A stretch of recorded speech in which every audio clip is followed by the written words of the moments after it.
Historical documents have revealed numerous true crime cases that remain undiscovered. Join me today as we explore 3 historical murder cases buried in the archives. 1. Hungerford police murders. It was on the evening of Monday, the 11th of December, 1876, that Inspector Joseph Druitt, age 42, the officer in charge of Hungerford Police Station, set out from Hungerford town on foot to make a conference point with one of the outstation officers, the village constable of Great Shefford, P.C. Thomas Shorter. The rendezvous point was to have been at a turnpike crossing known as Folly Crossroads, less than a mile north of the town. The night was dark, and the moon was well into its 3rd quarter, with a new moon due on the 15th of December. The inspector was due to meet another of the Hungerford officers, P.C. William Golby, afterwards at another point on the outskirts of the town near the Bear Hotel. Shortly after 10 p.m., P.C. Golby started out from Hungerford Police Station on his uneventful patrol of the deserted, ill-lit streets on that bleak winter night and reached the meeting point at the Bear Hotel, but the inspector did not arrive. There was nothing very alarming about that, for game preserves abounded and poaching went hand in hand with the poverty of those days. When it began to appear that the inspector had indeed been delayed, P.C. Golby started to walk in the direction from which he expected the inspector to appear. He walked to Eddington and went through the turnpike gate at the foot of the hill leading northwards.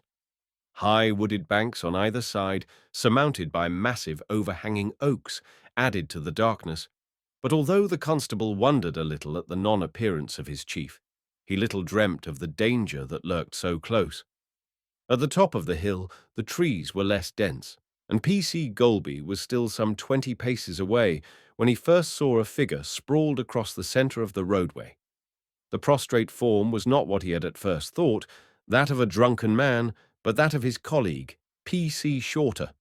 The face and head had been battered by frenzied blows, and his face was almost beyond recognition. Running back to the turnpike gatehouse, P.C. Golby roused the gatekeeper, William Hedges, and his wife. He issued orders to the trembling couple for observation to be kept on the gate, and then hastened back to the town for help. A messenger was sent to Superintendent Bennett at Newbury, and arrangements were made for the body of P.C. Shorter to be moved from the road. At around midnight, P.C. Golby, who had by this time been joined by P.C. Charles Brown from Kintbury, returned up the Wantage Road with a horse and cart. They removed the body of P.C. Shorter to the coach-house of the John of Gaunt Inn in Bridge Street. They returned to the Folly Crossing, increasingly concerned for the welfare of Inspector Druitt.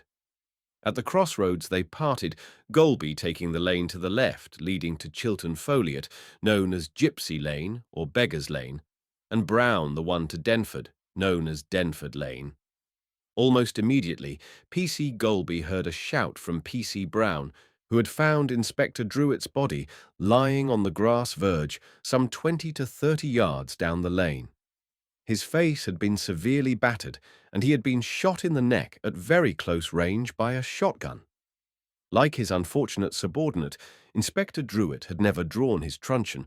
Again, there was no sign of a struggle. This second gruesome discovery was made at around 3 a.m. The body of Inspector Druitt was also taken to the coach-house at the John of Gaunt Inn. Under the body was found a man's cap. An urgent message was sent to Superintendent George Bennett in Newbury, who was roused at 4:40 a.m. By 5 a.m., he was on his way to Hungerford to lead the investigation. Along with 2 other officers, he drove his pony and trap at full speed to Hungerford. Working in the darkness of that December morning, by which time rain was falling, they were armed with the solitary clue of the mud-stained cap.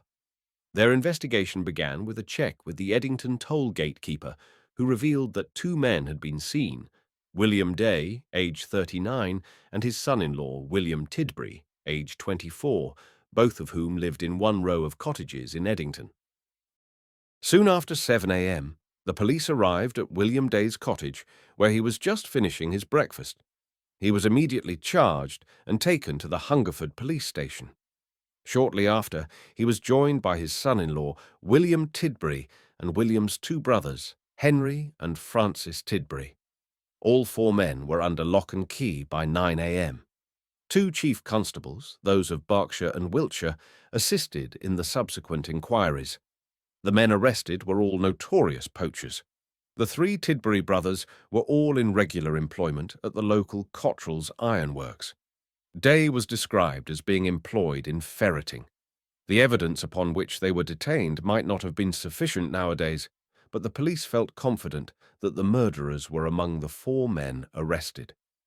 Superintendent Bennett appears to have been a competent officer, and he set about gathering evidence. Footprints were found in the soft soil near the scene of the crime, and he arranged with a moulder from the local foundry to make wax impressions of the footprints. They compared well with the prisoner's footwear, with the exception of William Tidbury's boots. It seems that all the prisoner's boots were very distinctive, presumably as in those days the working-class man carried out boot repairs himself in the majority of cases. Blood was found on some of the prisoner's clothing, but it was never fully established whether the blood was human or animal.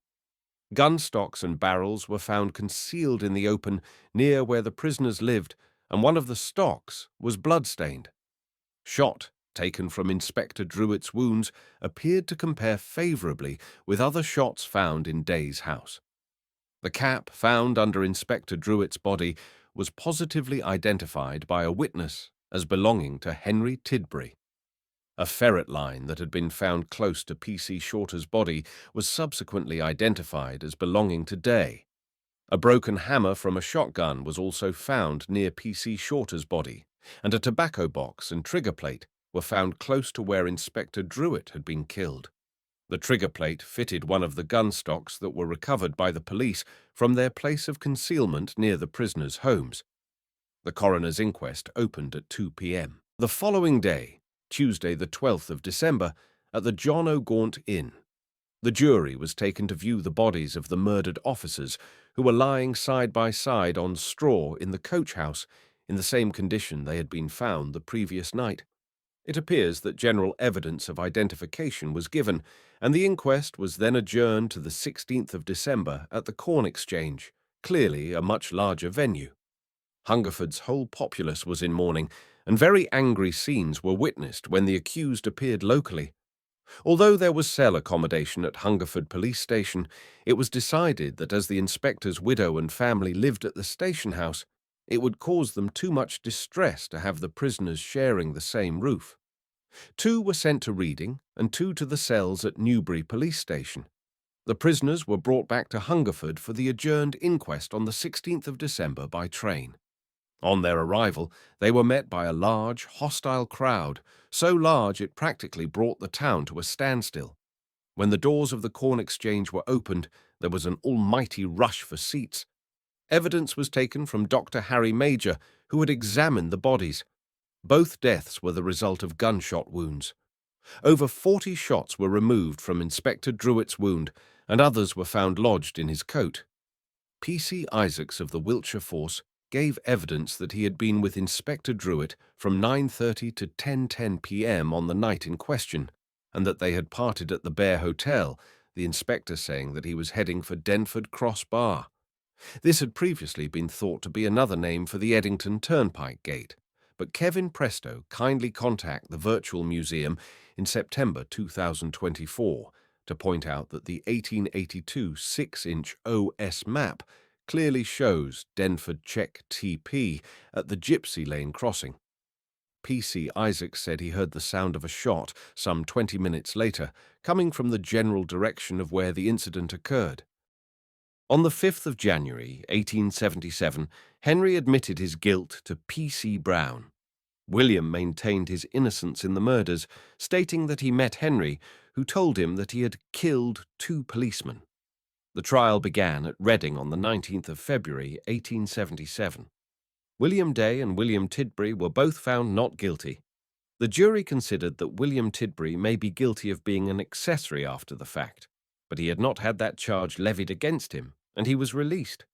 Henry and Francis were found guilty of murdering both officers, but recommended mercy for Druitt's murder because it was not premeditated and because Francis was aged 19. The judge, Justice Lindley, sentenced the brothers to be hanged. While awaiting execution at Reading Jail, the brothers both wrote confessions to the murders. They stated that after shooting 2 pheasants and a jay, they began walking home and were surprised by the officers, whom they shot and beat to death. Henry Tidbury confessed. The policeman caught hold of me. Then we had a struggle. He said, "Tidbury, is that you?" Component placement, and I found that we could not get away. Then I shot him and he fell. The other policeman caught hold of us. He found out that we were too much for him. Then he ran away. Then my brother and I ran after him and hit him with our guns, and we hit him when he was down and killed him. Then we went back, and Mr. Druitt was staggering in the road, and I hit him again with my gun. But I don't know whether my brother hit or not. That he knows, but Mr. Druitt said, "Don't kill a man." But we took no notice. At 8 o'clock on the 12th of March, 1877, Henry and Francis were hanged simultaneously at Reading Jail by William Marwood, who earned £17, including expenses. The men walked to the scaffold with tolerable firmness. When they entered the execution room, Francis screamed when he saw the 2 ropes hanging down. The brothers repeated the Lord's Prayer after it had been recited by the chaplain. The brothers said, "Amen," and Francis, who was visibly more emotional than Henry, added, "Lord, have mercy upon me. Christ, have mercy upon me." There was a silence of less than a minute before one of the brothers exclaimed, "Hallelujah!" The trapdoor bolt was then released, and both brothers were dropped approximately 6.5 feet. After they were certified dead, Henry and Francis were buried in the prison cemetery beside child murderer John Gould. A crowd of approximately 500 was present outside the prison when a black flag was raised to signify the execution had been carried out. Their executions were the first at Reading since the hanging of Gould in 1862, and were the first at Reading to be held out of view of the general public. 2. Murder of Mary Mormon. In 1868, Mrs. Mormon, a widowed mother, resided on Orkney Street in Philadelphia with her 5 daughters. The youngest, Mary, was beloved by everyone in the neighborhood. Known as Little Mary Mormon, she was described as one of those sunny-haired, bright-eyed children whose innocence could melt even the hardest heart. However, this perception would soon be tragically challenged. On the evening of Sunday, September 6th, Mrs. Mormon left her 6-year-old daughter Mary in the care of her older sisters and went to church. Mary and her friend, Caroline Dinglacker, were playing on Caroline's front steps next to John Hanlon's barber shop when a strange man came up to them and asked if either of them knew how to get to 5th and Dauphin Streets. Mary offered to show him, but her playmate was frightened and ran away. The last thing Caroline saw was the man taking Mary by the hand and leading her into an alley. When Mrs. Mormon came home from church, the children told her they had not seen Mary since she went around the corner with the strange man. She alerted the neighbors, and a search for Mary began, soon joined by city policemen and detectives. 2 days later, her body was found lying in a pond in a vacant lot some distance away. There were bruises on her arms, neck, and wrists, and her underclothes were stained with blood. An autopsy revealed that strangulation was the cause of death and that her person had been grossly violated. She had died on the same day she was taken. Several men in the neighborhood were brought in by police for questioning, but there was no evidence to hold any of them. No further clues developed, and a year later, the case was still unsolved. In November 1869, a man named Charles C. Harris was arrested for trying to abduct a 10-year-old girl. He approached her as she was playing in the yard of the Tabernacle M.E. Church. She was frightened and tried to run away, but he grabbed her arm and dragged her behind the church, away from the street. The girl's cries caught the attention of a nearby blacksmith, who ran to the scene and held Harris until the police arrived. Charles Harris was tried and convicted in Philadelphia for assaulting a young girl. He was sentenced to 4 years at Moyamensing Prison. The same man had been arrested in October for assaulting Mrs. Annie Bowers, who was walking down the street with her 16-year-old sister, Clara Ritchie. He hit Mrs. Bowers on the head with a rock, nearly knocking her off her feet. At the time of his arrest for this crime, he gave his name as Charles Hanlon. The matter was settled by the alderman out of court. Following his sentencing to Moyamensing, the police learned that Charles Harris, alias Charles Hanlon, was actually John Hanlon, owner of the barber shop next to the site where Mary Mormon was abducted, and one of the early suspects in the case. They were convinced he was her killer. At the time of the murder, John Hanlon was 22 years old, living on 5th Street in Philadelphia, with his mother, sister, and his new wife, who was barely 17. He had learned to barber in the army and opened a barber shop next to his home. Hanlon was not successful in his business and was not well liked in the neighborhood. There had been allegations that he had taken improper liberties with little girls, and it was not hard for the neighbors to picture John Hanlon as little Mary Mormon's killer. Police detectives Smith, Tyron, and Taggart met with a Moyamensing prisoner named Michael Dunn and asked if he would share a cell with John Hanlon and secretly report back to them all that Hanlon said to him. Dunn was an Englishman, a career criminal who had been transported to Australia for theft. When his sentence was finished, he came to America, where he was arrested for theft again. He agreed, and Hanlon was moved to Dunn's cell. Hanlon soon confided in Dunn, telling him several times how he had murdered Mary Mormon, whom he described as a girl of 13 or 14, not a 6-year-old. He said he had previously tried to entice some of the young girls, but was recognized, so he disguised himself with false whiskers and dark clothing. This time, he got Mary to go with him.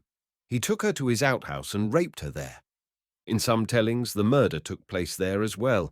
In others, he strangled her in the basement of his house to keep her from crying. He kept the body in the basement until Tuesday morning, before dawn, when he carried the body to the vacant lot. He was afraid he might have been seen carrying the body by a man named Charlie Mass. This was enough for the detectives. They arrested John Hanlon for the murder of Mary Mormon. Michael Dunn was subsequently pardoned for his crimes. Impaneling the jury for Hanlon's trial took a considerable amount of time, because most of those summoned had already formed or expressed an opinion as to Hanlon's guilt. The trial lasted 18 days, and each day the courtroom was filled to capacity with spectators. Chief among the dozens of witnesses were Michael Dunn, who related Hanlon's jailhouse confession, and Caroline Dinglacker, who told the circumstances of the abduction. Charlie Mass testified that he saw a man carrying a bundle about 4 a.m. the day the body was found. The defense challenged Michael Dunn's testimony as hearsay and perjury, suborned by police detectives. They cross-examined 9-year-old Caroline Dinglacker for more than an hour, trying to catch her in contradictions between her current testimony and what she had previously told the coroner. The testimony of Charlie Mass was not corroboration, they said, because he did not recognize the man carrying the bundle, though he did know John Hanlon. The jury deliberated for more than a day before returning a verdict of guilty. John Hanlon's attorney filed a motion for a new trial, but it was overruled. On December 11th, before pronouncing the sentence, the judge asked Hanlon if he had anything to say. Hanlon, while holding a Bible, railed against all the perjured witnesses who had testified against him and detectives Smith and Taggart, who paid for their testimony. He finished by saying, "If ever another such case should come to light, lay before the jury John Hanlon's last words, and let no more blood be spilt by perjury." He kissed the Bible. Hanlon was sentenced to hang, but the execution did not take place until February 1871. He maintained his innocence until 2 weeks prior to the hanging, then sent for Detective Smith to apologize for what he had said at the sentencing and asked him to pass the apology on to Detective Taggart as well. While not actually admitting to the murder of little Mary Mormon, he had begun a course of rigorous physical penance. He gave up tobacco, strapped rough blankets next to his skin, wore no shoes, and slept on the cold floor without covering. He fasted for 17 days, then lived on bread and water. His spiritual advisors, Fathers Barry and Mooney prepared Hanlon for death and gave him absolution. The hanging was held inside the walls of Moyamensing Prison on February 1st, 1871. Outside of prison officials, no one was present but the sheriff, the district attorney, the prisoners' council, and members of the press. Hanlon had intended to die in silence, but on the scaffold he said, "To those who have ever injured me, or have done me any wrong, I forgive them, and ask God to forgive them. And all whom I have injured in any way whatsoever, or against whom I have had any ill feeling, I ask their forgiveness and God to forgive me." His last words were, "Jesus, have mercy upon me. Holy Mary, pray for me. Saint Joseph, intercede." As Hanlon uttered his last prayer, the sheriff pulled the cord to spring the platform, and John Hanlon was soon dead. 3. Glenn Saber Vallance murdered his boss. Glenn Saber Vallance, born on 11th February 1943, is an Australian-born with the name Graham Paul Fraser. He changed his name as a teenager to Glenn Saber Vallance after Liberty Valance, the title character of a 1962 Western film. Lillian Clavell, Valance's stepsister, reported that he endured both physical and sexual abuse from their mother, as well as in boys' homes and orphanages. When Vallance was a child, their mother left them in the care of their grandmother, but took them back after the grandmother's death 6 years later. Clavell claims that their mother burned Valance's hands on the stove and forced his face through a glass window. On one occasion, she even held a knife to his throat, threatening to kill him if he ever stole from the cupboard again. Vallance and his boss, 37-year-old Richard Strang, had been in a feud over wages. Vallance had become increasingly angry after Strang levelled accusations of theft against him. The final straw for Vallance came weeks before the murder, when Strang read his private diary aloud, amusing the other workers. In the early hours of 16th June 1964, Vallance, armed with a rifle, tied up 3 station hands at the Coonroon property near Bordertown, South Australia, then entered the bedroom of Richard and Suzanne Strang. Vallance fatally shot Richard as he was sleeping. He then went on to rape his wife, who was next to him. He did not harm the couple's 2 sleeping children, who were 1 and 2 years old. Afterwards, Vallance drove towards Adelaide. Suzanne called the police, and Vallance was captured at a roadblock near Murray Bridge. The rifle was in the car with him. Vallance claimed he had a grievance with Richard Strang. He once worked for Strang, but was sacked after being accused of theft. Strang had legal proceedings against Vallance, accusing him of theft, while Vallance claimed Strang had owed him money and refused to pay, further blaming Strang for having his car repossessed. Vallance pleaded insanity, but was found guilty of murder and sentenced to death by South Australian State Chief Justice Sir Mellis Napier on 17th September 1964. The Supreme Court of South Australia dismissed his appeal on 9th October, and a further application to the High Court of Australia for leave to appeal was rejected on 9th November. According to Clavell, Vallance was indifferent to his fate and did not want to be reprieved, saying, "In the end, he said, no more appeals. Let me go. I can't live with what I've done." Although many in the public had initially wanted Vallance to be reprieved, most of them became indifferent after learning about the rape. After being denied a reprieve, Vallance was hanged on 24 November 1964. The sentence was carried out at Adelaide Jail in a guard tower that had been converted into an execution facility by the installation of a gallows in 1950, the Hanging Tower, and was the newest gallows in Australia after the one at Fanny Bay, Darwin, 1952. The gallows survives, and the date 24th November 1964 and the letters GSV remained painted on the inner perimeter wall above the grave, in the area of the prison set aside for the burial of executed prisoners. Vallance was the last man executed in South Australia, and the second to last in Australia.